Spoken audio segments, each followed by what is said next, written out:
les 6 seuls exercices dont tu as besoin pour réussir ta prise de masse. Coucou ma belle, si tu ne me connais pas, je me présente, je m'appelle Anne-Françoise et je suis coach sportive spécialisée en prise de masse féminine. Une question que je reçois beaucoup et que moi-même je me posais à l'époque, c'est quels exercices est-ce qu'il faut faire pour réussir sa prise de masse? On voit tout et son contraire sur les réseaux, on nous parle de fente bulgare, de step-up, il y en a qui disent que ça c'est mieux, ça c'est moins bien. Tu sais plus t'y retrouver et c'est normal parce qu'il y a énormément d'informations contradictoires justement. Dans cette vidéo, je vais te simplifier tout ça. Tu vas voir qu'en fait quand tu comprends comment ça fonctionne, c'est beaucoup plus simple de s'y retrouver et de créer sa propre séance d'entraînement. Avant de rentrer dans les détails, je te rappelle que la prise de masse c'est quoi? C'est bien t'entraîner, bien manger et bien récupérer. Aujourd'hui on va voir du coup comment est-ce que tu vas devoir bien t'entraîner. Ce que tu dois retenir de cette vidéo, c'est que tu dois réfléchir en termes de mouvement et pas en termes d'exercice. Il y a 6 mouvements que tu dois avoir dans ton programme d'entraînement et qu'en fait quand on te parle de step up, en fait c'est le même mouvement que les fentes bulgares. Donc quelqu'un qui dit que step up c'est en soi mieux que fente bulgare, c'est pas correct et surtout ça dépend au cas par cas de comment ton corps va réagir, mais c'est le même type de mouvement et c'est comme ça que tu dois vraiment réfléchir. Si tu veux réussir ta prise de masse, tu dois faire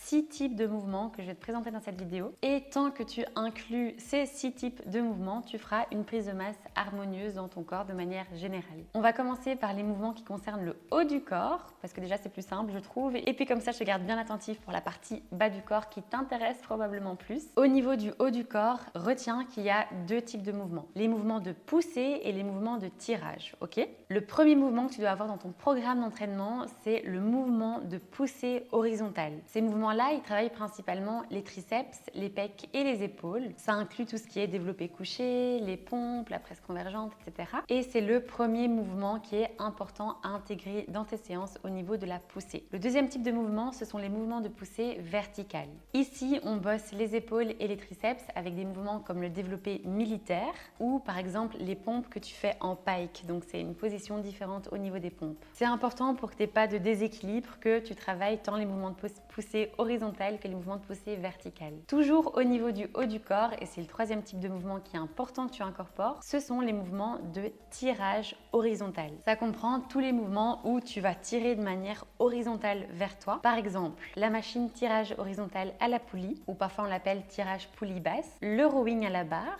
le rowing aux haltères, les tractions australiennes, et c'est vraiment important pour développer ton dos. Le quatrième mouvement à incorporer dans ton programme, c'est les mouvements de tirage, cette fois-ci vertical. Tirage vertical, ça va typiquement être le lat pull down, donc le tirage vertical à la poulie ou à la machine, les tractions, bref, c'est littéralement tout mouvement qui va de haut en bas au niveau du tirage. C'est pour ça que pour structurer tes séances haut du corps, si tu as ces 4 types de mouvements, c'est bon. C'est pour ça qu'il n'y a pas spécialement une séance qui est meilleure qu'une autre. Donc si quelqu'un te dit non mais ma séance est mieux, regarde, j'ai tel exercice, il est mieux que celui-là. En soi, si tu as les 4 types de mouvements, peu importe les exercices, entre guillemets parce que ça va dépendre de beaucoup de facteurs, ta morphologie, etc. C'est en soi un bon programme. Le plus important, c'est que tu réfléchisses en termes de mouvement. Je te donne un exemple à ne pas faire. Par exemple, si toutes tes séances dos, par exemple, tu n'as que des mouvements de tirage vertical mais pas de tirage horizontal, c'est pas l'idéal. Parce qu'il faut vraiment que tu vois ça comme une complémentarité. Tu vois, pour que ce soit harmonieux, que tu n'aies pas de déséquilibre, il faut que tu aies tous les types de mouvements. On passe maintenant aux mouvements pour le bas du corps qui probablement t'intéresseront le plus. On arrive du coup au 5e type de mouvement qui est le mouvement de flexion de genou. En gros, ce sont tous les mouvements pour le bas du corps où tu vas plier le genou, tu vas faire une flexion de genou et du coup il y a une dominance quadriceps, même si sur la plupart de ces exercices tu travailleras également un petit peu les fessiers. Mais il y a vraiment une dominance, donc principalement les quadriceps, donc le devant de la cuisse qui va travailler. Typiquement, les exercices de flexion de genou, ça va être squat, toutes les variantes de squat, goblet squat, squat à la barre, belt squat, front squat, etc. Tu as les mouvements de fente, que ce soit des fentes marchées, des fentes arrière ou les fameuses fentes bulgares qu'on connaît toutes. Tu as également la presse à jambes, donc tu vois la leg press où tu pousses avec tes jambes sur la presse. Tu as également le hack squat, bref, vraiment tous ces mouvements où le mouvement principal, c'est le fait de fléchir les genoux. Ensuite, le 6e mouvement qui est indispensable, ce sont, toujours pour les bas du corps, le mouvement d'extension de hanche. Cette fois-ci, ce sont tous les mouvements où c'est plutôt ta hanche qui va bouger pour exécuter le mouvement. Par exemple, comme gros exercice, dans les mouvements d'extension de hanche, tu as le RDL, donc le soulevé de terre roumain, où pour rappel, tu pousses les hanches en arrière, tu reviens, tes genoux ils se plient pas et c'est vraiment des mouvements qui travaillent principalement l'arrière de tes cuisses, donc tes ischio-jambiers et tes fesses. Dans ce type de mouvement-là, là, tu retrouves également le hip thrust, le glute bridge. Et il faut vraiment que tu te dises que pour un bas du corps bien développé, il faut que tu aies à la fois des mouvements de flexion de genoux et à la fois des mouvements d'extension de hanches. Toujours dans la même idée, comme je te le disais, si tu fais des séances jambes avec uniquement fente bulgare, step up, squat,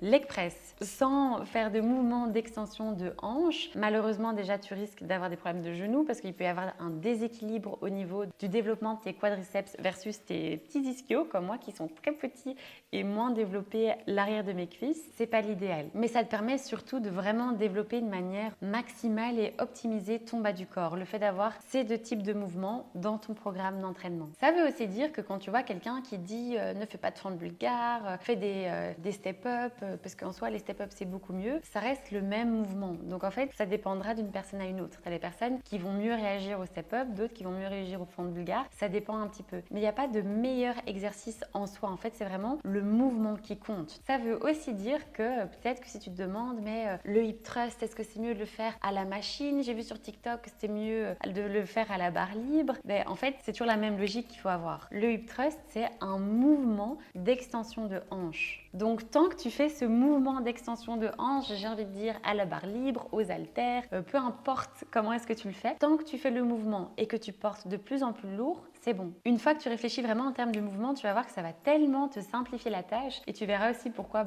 certaines choses qu'on voit sur les réseaux ne sont pas correctes. Ce qu'il faut dans ton programme d'entraînement, c'est vraiment que tu aies tous ces types de mouvements et que tu charges de plus en plus lourd. Je vais rajouter également deux autres types de mouvements supplémentaires qui sont également importants pour le bas du corps. Ce sont les mouvements d'abduction et d'adduction. Les mouvements d'abduction, ça va être typiquement la machine à abduction, les abductions à la poulie. C'est plutôt des exercices d'isolation, donc moi je les mets quand même dans les entraînements de mes élèves, dans mes propres entraînements, mais c'est vrai que je les ai pas mis dans les 6 gros exercices à avoir de manière indispensable dans tes séances, parce que ces exercices-là, c'est plutôt par exemple à la fin ou en début de séance que je vais te conseiller de les faire. Les mouvements d'abduction, ça travaille principalement les fessiers et surtout le moyen fessier. Les mouvements d'adduction, ça travaille l'intérieur des cuisses, donc ce qu'on appelle les adducteurs. Et dans les mouvements d'adduction typiques, tu as le mouvement, la machine en fait à adduction à la salle que tu retrouves, ou bien l'adduction tu peux également faire à la poulie. J'espère que ça aura été plus clair pour toi. Donc comme je te l'ai vraiment expliqué dans cette vidéo, rappelle-toi que tout est une question de mouvement et que du coup, peu importe si tu fais les fentes bulgares aux haltères ou à la barre libre ou à la Smith machine, tant que tu arrives à charger lourd, que tu arrives à progresser au niveau des charges et que tu exécutes bien le mouvement. Pourquoi? Parce que c'est le même mouvement. Et du coup, c'est ça qui compte pour justement te permettre de prendre du masse au niveau de tes muscles. J'espère que ça t'aura aidé. N'hésite surtout pas si tu as des questions. Et si jamais tu veux que je fasse ce travail à ta place, que je te crée ton propre programme de sport, ton plan alimentaire, que tu aies un vrai suivi au niveau de ta prise de masse pour réussir ta transformation de façon garantie, je te laisse cliquer sur le lien en description pour réserver un appel de candidature pour rejoindre mon accompagnement spécial prise de masse. Je te fais de gros bisous, merci d'avoir regardé cette vidéo jusqu'au bout. N'oublie pas de liker, de t'abonner et d'activer la cloche pour ne louper aucune autre vidéo. C'était ta coach Af, je te fais de gros bisous et je te dis à très vite.